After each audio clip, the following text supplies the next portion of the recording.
Manchester United then, after being knocked out of the Europa League yesterday, horrendous fashion for Manchester United. Attention now turns to the summer transfer window. We've got to forget that game. I'm still devastated that Manchester United have lost that game against opposition that, yes, they're good, they're a decent outfit, but I believe this Manchester United team and Ole Gunnar Solskjaer should have been beating them. So now we turn our attention to the summer transfer window. I'm going to try not to talk too much about that, because either way, Manchester United should be making signings regardless of whether we'd won that game 4-5-0 or whether we'd lost it 4 or 5-0. Manchester United should be looking to make significant signings this summer if we are to get anywhere closer to Manchester City and mainly Chelsea and Liverpool, because they're going to increase their squad. So we're probably going to have to go even further and beyond what they do in order to get closer to the title, because it's going to be really tough next season. Because if we do not make additional signings, then we could fall further behind and be back in a race for challenging for the top four again. This season it was a lot more comfortable, but we've got to move forward and make it even more comfortable and challenge for that title, because we fell away quite early on and the title was just never a challenge in the end, and we've got to get closer to that. We've seen a bit of improvement in the league, 12 points behind Man City in the end, which is better, but we've got to improve. Now, there's 4 names that have been touted around on social media today and by journalists. 4 players. Solskjaer seems to be wanting 4 players to come into Manchester United according to various sources this summer. Certainly a centre-back is a priority, a midfield player is a priority, a wide forward, right-sided wide forward winger is a priority, and potentially maybe even a striker. Now that is probably the least of his priorities after signing Edison Cavani for 1 more season, but certainly the other 3 positions are the priority. Now we're going to talk about the likely one coming out from Jamie Jackson, who is a credible journalist, has been saying that the more likely out of the 4 transfers that he's been saying are Ole Gunnar Solskjaer's preferred choices this summer is Jadon Sancho. Now this is the first one that I think that this one could well happen this summer.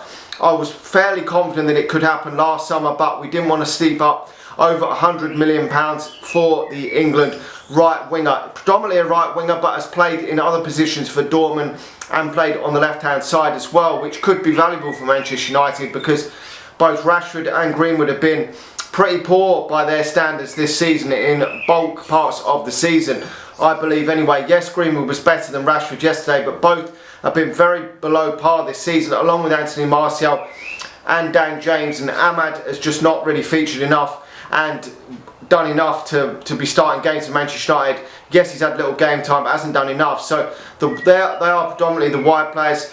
Paul Pogba's played out on the left hand side as well, but to me these players have just not been up to standard of that of Manchester United. And we've seen Jadon Sancho, if Manchester United could get him for around £80 million, I think that wouldn't be too bad considering the player that he is becoming at Dortmund. I mean, yes, he did have a bit of injury problems at Dortmund, but if you look at overall, when Dortmund started to go down the fucking toilet bowl and looked like they weren't going to get Champions League football, it was when Jadon Sancho was not playing. The amount of assists that geezer has got for Dortmund has been fucking frightening, and he scored a worldie again against Leipzig in the German Cup final not too long ago, scoring a brace, and has just been brilliant. I think he's got about 20 assists and quite a few goals again this season despite injury.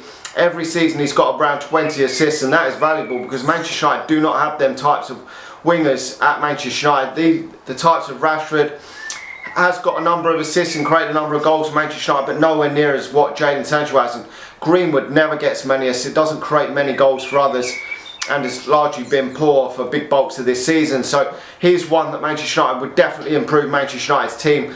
Definitely, and I think it's a deal that Manchester United could get done. There are other right wingers options for Manchester United, but he is the primary target, and I think that Manchester United, I'm hoping so, that Manchester United will get it done. I don't even give a fuck over the price tag, because this is a geezer that will definitely improve Manchester United. He is better than Mason Greenwood, he is better than Marcus Rashford, better than Ahmad, better than Dan James, and would be better on the left or right hand side than Paul Pogba as well. So he would improve Manchester United, and I don't care if it costs 80 million, because he would improve Manchester United. A lot of people said that Harry Maguire was a waste at 80 odd million pounds or whatever we actually paid for him, but he has improved Manchester United, and yes, he wasn't worth the amount that we paid for him. I don't give a fuck. These Glazers are taking hundreds of millions of pounds out every year of this fucking football club, so if we pay 100, even if we pay 200 fucking million for Sancho, if it improved Manchester United and we actually won some fucking trophies, I wouldn't give a shit. It's not my money.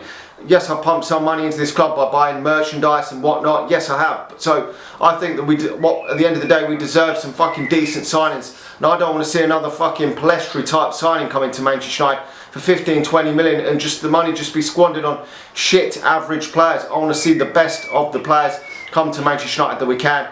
And this is a signing that will take Manchester United to that next level. And even if it does mean that Mason Greenwood or Marcus Rashford at times are sitting on the bench, you look at Manchester United's bench yesterday and these players were not on the bench.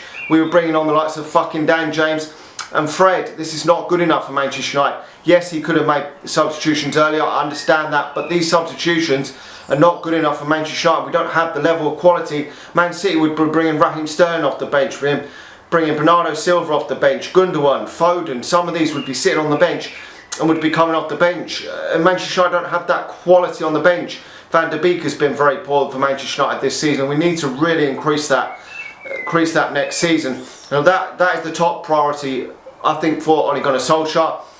Midfield is another area. Jamie Jackson saying Declan Rice, another player that's on Manchester United's lips, on Chelsea's lips as well. Very good young midfield player.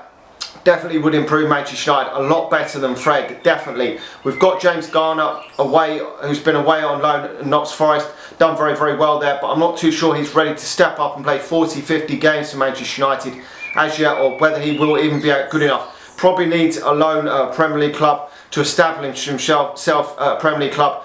Bringing in Declan Rice, I think he's 22, would be a good move for Manchester. Would definitely improve Manchester United. Definitely. I wasn't the biggest fan of him when I first saw him playing for West Ham and England, but he's definitely grown on me. But a price tag of around £100 million would be around that to get West Ham to sell. I think maybe we could include Jesse Lingard as part of the deal. Then I would be opposed to Manchester United signing that. I would be definitely for that. If we could give part exchange for Jesse Lingard, if he would be around £30 million. He's a player that's no longer...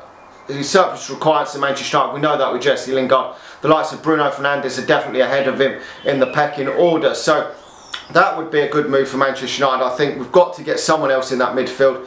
There probably are cheaper options out there for Manchester United, but he is Premier League proven, so he would definitely improve Manchester United's midfield for sure. Now, another name on the list, certainly from Jamie Jackson and another couple of journalists out there, Harry Kane. Now, is the most unlikely of the Manchester United targets that he went with in today when he was talking in The Guardian about Manchester United. Now, I personally think that he's going to go to Manchester City. I don't think Manchester United are going to spend around £150 million on Harry Kane if Manchester United are to get a striker this summer. I believe that it will be of the mould of a Danny Ings. Now, I know people are going to be pissed off about that, but if you look, Manchester United have just given a new contract to Edison Cavani. Now, he's on whatever the fuck he's on, around 300 grand a week. I don't think that Manchester United are giving him a new contract for him to sit on the fucking bench next season.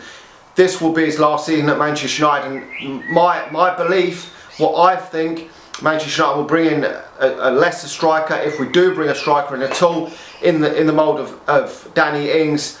Then next season we will go big and try to get an Erling Haaland type striker. Now, it's going to be a kick in the nuts if Tottenham do sell Harry Kane to Manchester City, because it's going to make Manchester City a way fucking better team. He's going to probably score 30 plus goals easy there for Manchester City, you would imagine. I'm just hoping it doesn't upset the rhythm of Manchester City's team, and them playing with a false nine would have to change. They'll have to take a midfielder out. Will it hurt them a bit? Hopefully it will disrupt the team, I don't know, but it's going to increase their goals, definitely, Manchester City. And it is a bugger if he goes there, but if he goes there, if Mbappe goes to Real Madrid, then, I mean, Barcelona just signed Memphis Depay, Sergio Aguero, players of that ilk. Where would Erling Haaland go for the following season? It would be interesting. Manchester United still could be a big destination. We're still a massive club, but getting them sort of transfers over the line would be hard, but that won't be a transfer for this summer. I just don't see Harry Kane coming to Manchester United. It's going to be a Danny Ings type player. That is my feeling anyway. on the striking situation. Now, they're three of the positions that he wants to, that could potentially be strengthened. Obviously the striker one, I think, is the lesser of them three.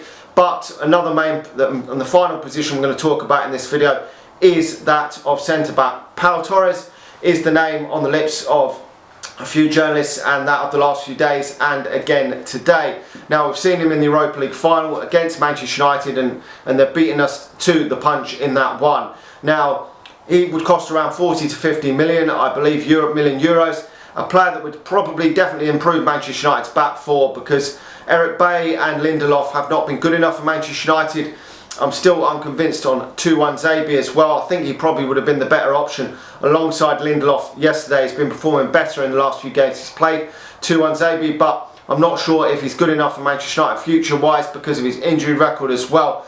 Pau Torres, I think, would increase. It would definitely be better for Manchester United alongside Harry Maguire. Whether we can get that over the line, I'm not too sure. But I mean, Villarreal have beaten us in the Europa League final. Yes, they've proved that they've been better than us. I think Manchester United should have won that game anyway. But they've got the job done and won the trophy over us anyway. So he could be looking at it that way. Will he want to take the step to Manchester United? But Manchester United will probably pay him better wages. He's got be playing in the Premier League, and at the end of the day we did still finish second in the Premier League, so it is a bigger club, Manchester United, than Villarreal. No disrespect to them, yes, they've won the competition, and fair play to them, but it is a bigger club. But we will have to wait and see there. But there's not too many other options to pick from for centre half. It is a real conundrum, because the game is not blessed with really good centre halves at the moment. I mean, there was Matthias de Ligt a few years ago that was on everyone's lips to come to Manchester United, and he went to obviously Juventus and hasn't hit the heights that I thought he would potentially hit. And he was a player that I really wanted to come to Manchester United. And there's not a lot of other really good centre halves out there. There was another one I did want to see come to Manchester United, Ruben Diaz, and he ended up fucking going to Manchester City in the end.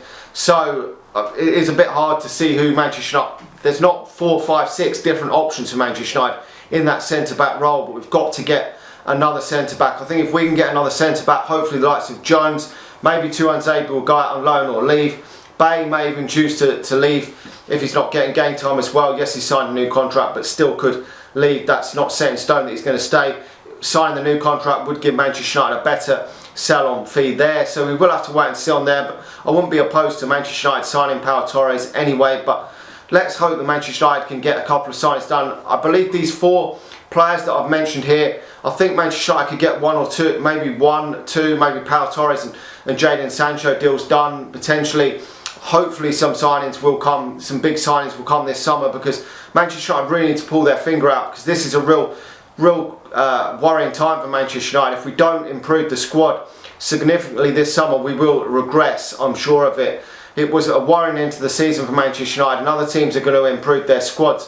4 signings I think are needed, and at least 2 or 3 world-class signings are needed if Manchester United has to take a next step in the progress under Ole Gunnar Solskjaer, because he is going to be the manager next season. It looks set that he's going to sign a new 3-year contract, so we're just going to have to see where it goes with Solskjaer anyway. But if things don't go right at the start of the season, it could be curtains for Ole Gunnar Solskjaer and Manchester United. Anyway, let me know the thoughts on the signings that I've mentioned there. Do you think any of these are realistic signings, given the way the Glazers have fucked Manchester United around in recent years? Where do you think Manchester United should strengthen? What players do you think Manchester United should bring in? A lot more transfer news will be coming here on the channel, so stay tuned for that. Let me know your thoughts, like the video, subscribe to the channel if you're new, and if you're watching this on Facebook, please hit that share button and hit that like button. I really do appreciate it, and I'll talk to you all again soon. See ya.